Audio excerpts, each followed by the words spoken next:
Assalamualaikum warahmatullahi wabarakatuh. Pada pertemuan ini, kita akan mempelajari tentang kelompok diagnosis sehat jiwa yang sebelumnya kita sudah bahas. Untuk diagnosis di keperawatan jiwa, kita kelompokkan menjadi 3 kelompok diagnosis. Yang pertama, kelompok diagnosis sehat jiwa. Yang kedua, diagnosis masalah psikososial atau masalah risiko. Dan yang ketiga, diagnosis masalah gangguan jiwa. Pada kesempatan kali ini, kita akan membahas kelompok diagnosis yang pertama, sehat jiwa, yaitu kesiapan perkembangan usia prasekolah. Adapun tujuan pembelajaran kita, setelah mengikuti pertemuan ini, mahasiswa diharapkan mampu menjelaskan ciri-ciri perkembangan normal pada anak usia prasekolah. Kelompok diagnosis sehat jiwa, pada dasarnya, individu dikatakan sehat jiwa jika berkembang sesuai dengan tahap perkembangannya. Nah, perkembangan itu sendiri merupakan suatu pola yang teratur terkait perubahan, baik itu perubahan struktur, pikiran, perasaan, atau perilaku yang dihasilkan dari proses pematangan, pengalaman, dan pembelajaran. Nah, perkembangan ini bersifat dinamis. Artinya terus-menerus, kemudian berkesinambungan seiring dengan berjalannya kehidupan. Jadi dimulai sejak individu tersebut dilahirkan sampai dengan akhir hayat. Ini terjadi proses perkembangan.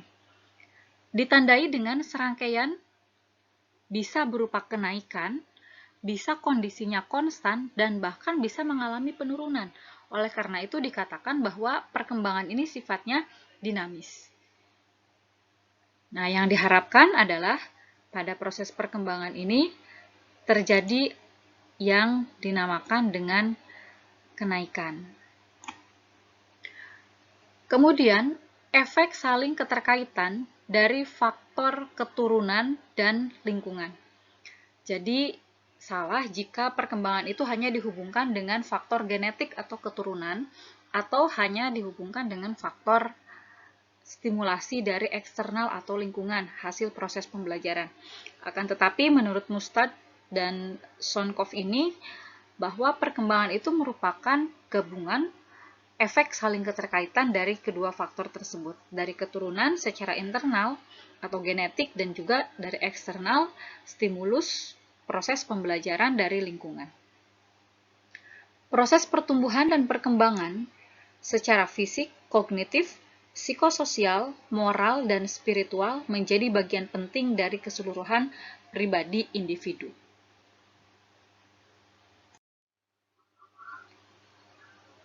Perkembangan itu sendiri merupakan dampak dari adanya proses pematangan. Organ yang terkait adalah sistem saraf. Dan reaksi-reaksi psikologis tidak semata-mata ditentukan oleh genetika dan lingkungan atau pengasuhan tadi, melainkan kombinasi dari keduanya. Ya, ini menurut Kligman tahun 2007. Kemudian, perkembangan mengacu pada perubahan perilaku terkait kemampuan fungsional seseorang dan keterampilan yang bersifat kualitatif yang sulit diukur. Sementara kalau pertumbuhan itu relatif lebih mudah diukur karena bertambahnya tinggi badan seseorang, bertambahnya berat badan seseorang, lingkar kepala, lingkar lengan.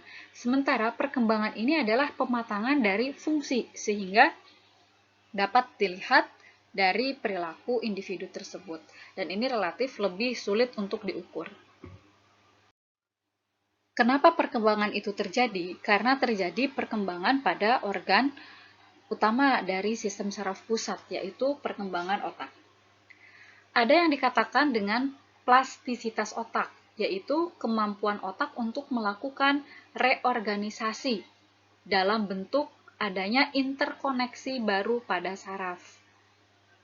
Nah, jadi otak kita itu dapat berpikir dikarenakan adanya interkoneksi antara sel saraf yang satu dengan sel saraf yang lainnya, terjadi interkoneksi atau adanya hubungan.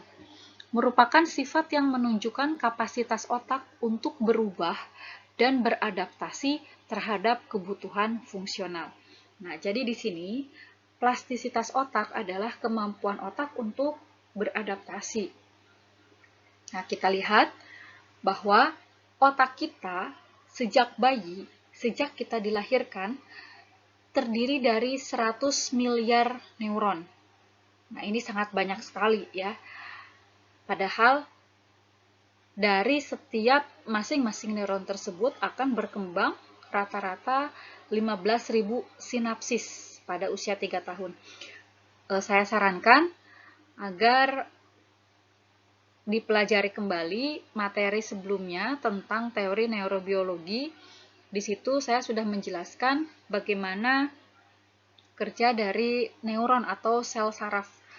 Jadi sel saraf yang satu akan berhubungan dengan sel saraf yang lain pada sinaps ya, atau celah antar neuron tersebut.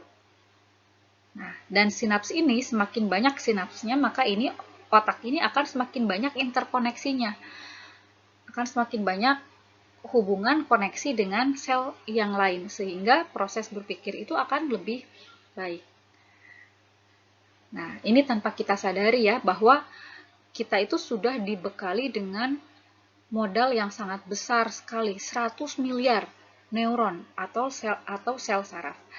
Dan ini hal yang tidak bisa dibeli ya, tidak ada yang toko menjual sel saraf atau neuron.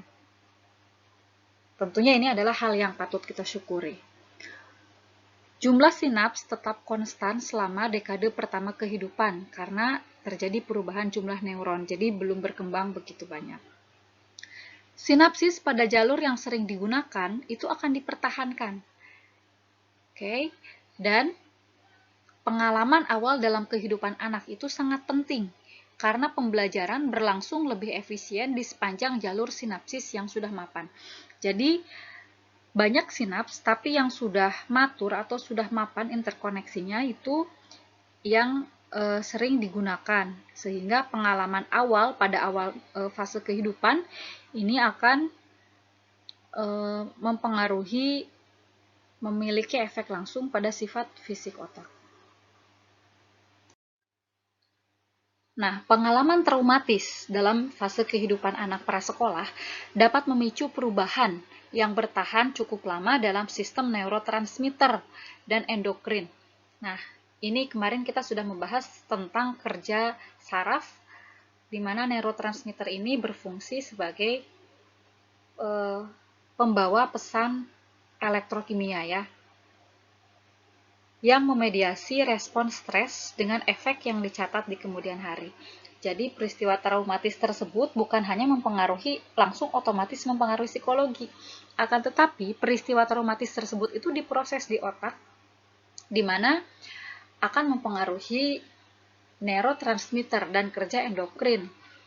Padahal kedua zat tersebut dapat memediasi respon stres. Dan itu akan disimpan memorinya, dicatat di kemudian hari. Tetapi pengalaman positif atau negatif itu tidak hanya itu saja yang menentukan hasil total. Artinya kalau sering menemukan berhadapan dengan pengalaman negatif, nanti pasti menjadi sebuah kepastian bahwa di kemudian hari pun akan tidak bagus perkembangannya. Tidak. Sebaliknya hal tersebut mengubah probabilitas dengan satu atau cara lainnya dalam memengaruhi kemampuan anak untuk merespon secara adaptif terhadap rangsangan di masa depan. Ini yang sering saya ceritakan, bahwa ketika individu itu berhadapan dengan stresor, tapi individu tersebut mampu beradaptasi, terjadi plastisitas otak, maka di kemudian hari justru itu akan menjadi seperti imunitas dalam tubuh kita atau memiliki kemampuan untuk menghadapinya. Nah, plastisitas otak ini berlanjut hingga remaja dan dengan perkembangan lebih lanjut dari korteks prefrontal. Dan perkembangan korteks prefrontal ini penting dalam pengambilan keputusan, perencanaan masa depan, dan kontrol emosional pada fase perkembangan remaja. Walaupun juga belum begitu matang. Pada gambar ini kita bisa melihat perkembangan otak manusia. Nah, di sini ada 3 perkembangan. Yang pertama adalah perkembangan sensori, Yang berwarna kuning, kemudian yang berwarna biru ini adalah perkembangan bahasa, dan yang berwarna merah ini adalah perkembangan fungsi kognitif. Di mana di sini ada garis usia, dan ternyata perkembangan ini sudah terjadi. Ini bisa dilihat terjadi dari masa konsepsi atau masa kehamilan saat janin. Nah, ya jadi min 1 bulan berarti usia kandungan 8 bulan, 7 bulan, 6 bulan ya. Jadi ini sudah terjadi perkembangan. Ini yang warna biru bahasa. Bagaimana ibu yang sedang mengandung memberikan stimulus terhadap janin yang ada di kandungannya. Sehingga perlu sekali ibu yang hamil dan orang-orang di sekitarnya memberikan stimulus yang baik secara verbal terhadap janin yang dikandung. Kemudian terjadi perkembangan sensori ya sejak dalam kandungan juga. Begitupun kognitif. Nah, untuk perkembangan sensori itu sendiri ini meningkat pesat dan mencapai puncak ini pada 1 tahun pertama kehidupan. Nah, di sini ya pada saat usia 2-3 bulan ini sudah mencapai puncak perkembangannya. Kemudian perkembangan bahasa ini mencapai puncaknya di sini pada usia 8-9 bulan ya. Dan perkembangan kognitif ini mencapai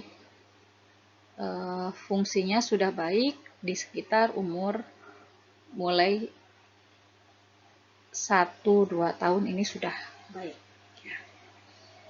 Akan tetapi ini belum matang, nanti pematangannya akan dimatangkan sampai dengan tahap perkembangan yang selanjutnya.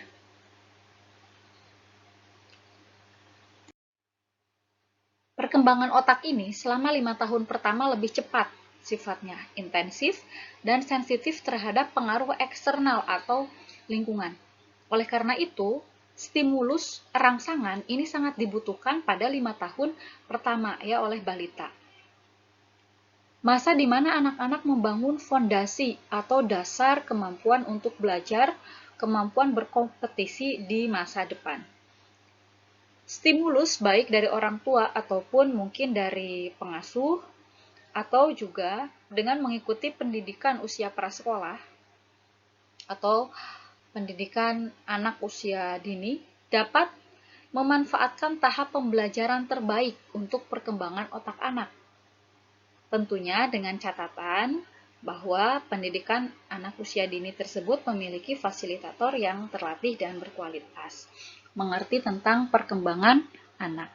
Kemudian pendidikan prasekolah membantu anak mengembangkan keterampilan fungsi baik kognitif, motorik, fungsi eksekutif yang merupakan dasar membangun kecerdasan intelektual dan emosional yang baik dan tentunya itu sangat dibutuhkan pada tahap perkembangan selanjutnya.